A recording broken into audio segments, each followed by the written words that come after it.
Lahat. This is the Vice President of the Philippines. Nagbilin na ako, ma'am. Pag namatay ako, sabi ko, huwag ka tumigil hanggang hindi mo mapatay sila. She's threatening to kill the president if she's killed. Even though Filipino politics is known for high drama, this was extraordinary. Right now, the tensions have already evolved into an open feud. The political battle between President Ferdinand Marcos Jr. and Vice President Sara Duterte is playing out like a thriller.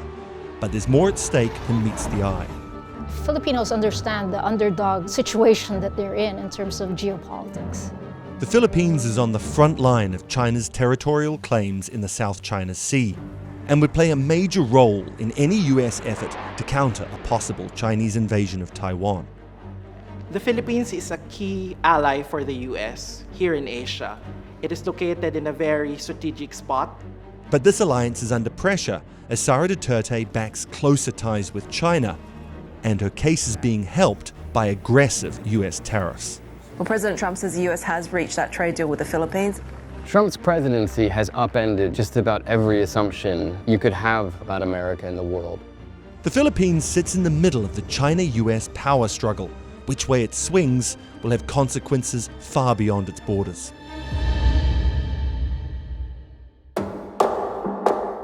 Meet the Marcoses. This is former President Ferdinand Marcos and his wife and former First Lady Imelda Marcos, who you may remember is quite the fan of footwear.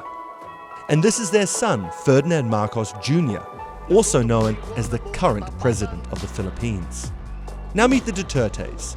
This is Rodrigo Duterte, another former president, and his daughter, Sara Duterte, the current Vice President of the Philippines, who, 14 years ago, fell out with the sheriff. Problem is, President Marcos and Vice President Duterte were a team, but now they're at each other's throats and have very different visions for their country's foreign policy. Marcos Jr., referred to as Bongbong, has cultivated close ties with Washington, while his political rival has followed in her father's more pro-China footsteps. Sara Duterte is trying to take a more neutral stance to it. She wants to work equally with both the US and China. Any change in the direction of the Philippines' foreign policy stance will have an impact not only here locally, not only in Asia, but the world at large. And here's why. The Philippines was a US colony till 1946. Located just south of Taiwan, the island chain is critical to the control of waters off the southern coast of China. Post-pandemic, its economy has grown steadily and faster than most of its regional peers. The Philippines matters to the US as it's among its allies that it uses to secure trade routes and peace in the region since World War II. But relations between Washington and Manila are caught up in the political feud we mentioned earlier. Marcos's term is due to end in 2028. Duterte is emerging as his likely successor. Their alliance was extraordinary to begin with, but their open hostility even more so. So how did things get so wild, and what can that tell us about what to expect next? Marcos Sr. led the country for 21 years, from 1965 to 1986. He and his wife are accused of stealing $10 billion from the state during his term, as well as torturing and killing thousands of political opponents. But to his supporters, Marcos Sr. was a hero who drove the Philippines' economic development. Former President Rodrigo Duterte served from 2016 to 2022. He pivoted the Philippines towards warmer ties with China and away from the US. Currently, he's in a prison cell in The Hague. More on that later. The alliance of these two prominent families was a sure path to power, uniting disparate factions of the country into what they branded the Uni Team. In the 2022 presidential election, Marcos and Duterte romped to victory. So the 2022 elections is essentially a coalition of convenience between two political families, harnessing the votes from north and south of the country. It did not take a long time before the Uni Team showed problems. Sara wanted the position of Defense Secretary. She was given education, and things only got worse from there. Her tenure within that Department of Education started to show that there were misuse of funds. An allegation Sara denies. As part of that investigation, a trusted aide of Duterte's was detained. The vice president decided to go live on Zoom. This country is going to hell because we are led by a person who doesn't know how to be a president and who is a liar. Duterte claimed her life was under threat, and she had a contract killer ready to assassinate the president if she was killed. Sara Duterte is known as a feisty personality here in the Philippines. She's really not afraid to speak her mind. But it was really shocking at that time when you have a president and a vice president who just a few years ago were projecting an image of unity. And here you have the vice president declaring an assassination threat on the president. Is revenge from the grave a crime? But the tensions between Marcos and Duterte did not end there. In March this year, Marcos government acted on an arrest warrant issued by the International Criminal Court against Sara's father, former President Rodrigo Duterte. He was charged by the International Criminal Court with the murder of dozens of alleged drug dealers, but human rights groups say the victims number in the thousands. He was flown to The Hague. But if this was supposed to hurt Sara, it backfired. The Duterte clan heavily criticized this move. They portrayed this as also a surrender of Philippine sovereignty. So they said handing over the former president to the ICC was actually an act of kidnapping. When kidnapping is allowed as a means of acquiring the jurisdiction of the accused, we think this too is a travesty of justice. Just as the president and vice president split, so did their approach to foreign relations.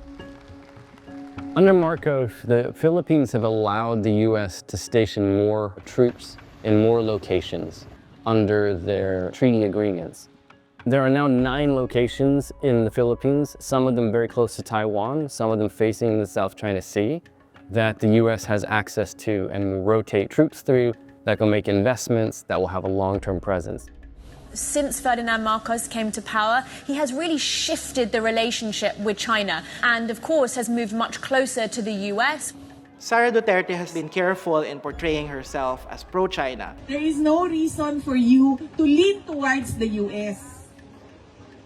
You have to always stay in the middle because you are not a part of the bigger conflicts. She has said that the relationship between Beijing and Manila is not defined entirely by their tensions in the South China Sea. And this is what those tensions look like. This footage is shot from a Filipino patrol ship being pursued by 2 Chinese vessels. Then this happens. The Chinese Navy vessel accidentally smashes across the bow of its sister ship. It's unknown if or how many Chinese sailors lost their lives in this collision. Philippine vessels have been shown by authorities to have been water cannon, sideswiped, harassed by Chinese vessels. China and the Philippines dispute who owns the islands and reefs in the South China Sea. China's vast claims are encompassed in what's known as the 10-dash line, which sweeps down from Taiwan to the Philippines, Malaysia, and up Vietnam's coast. Nobody agrees with this, including a UN court that ruled in the favor of the Philippines, yet China is pushing full speed ahead with its insistence that it has sovereignty over pretty much the entire South China Sea. China's rapidly expanding its navy and rejects the UN court's ruling. It says it's committed to upholding freedom of navigation in the South China Sea. The Philippines and its much smaller navy are overmatched. The country's foreign policy walks a tightrope, with Marcos and Duterte tugging in different directions. The country is very vulnerable to Beijing's influence, and without the US there to back them, there's very little they can do. US security guarantees are the bedrock of the Philippines' maritime strategy, but Trump's presidency is casting a shadow on these ties. The Philippines, just like any other country basically in the world, is a target of President Donald Trump's trade anger and tariff wars. Philippines exports to the US are being hit with a 19% tariff. President Marcos flew to meet President Trump in July this year in the hope of getting a better deal. It didn't help. Marcos got stuck with the same rate as everyone else did, despite the fact that they have opened up this access to US defense. As Trump redefines America's role in the world, nations like the Philippines are left to wonder, can they still rely on the US? The US is losing its commitment to its role as a peacemaker, and Trump is seeing these approaches to free trade and alliances as more of a hindrance to the United States. Meanwhile, the feud between Duterte and Marcos continues. Duterte has pulled off an incredible reversal of fortunes, avoided impeachment for threatening to have the president killed, and impeachment for alleged corruption. She's now, with her more China-friendly policies, the most popular candidate to be the next Philippine president. After the arrest of her father, her popularity started to increase again, and the ratings for Marcos started to decline. The Trump administration is exerting economic pressure on its allies in the region that could give the Philippines more reason to lean away from the US.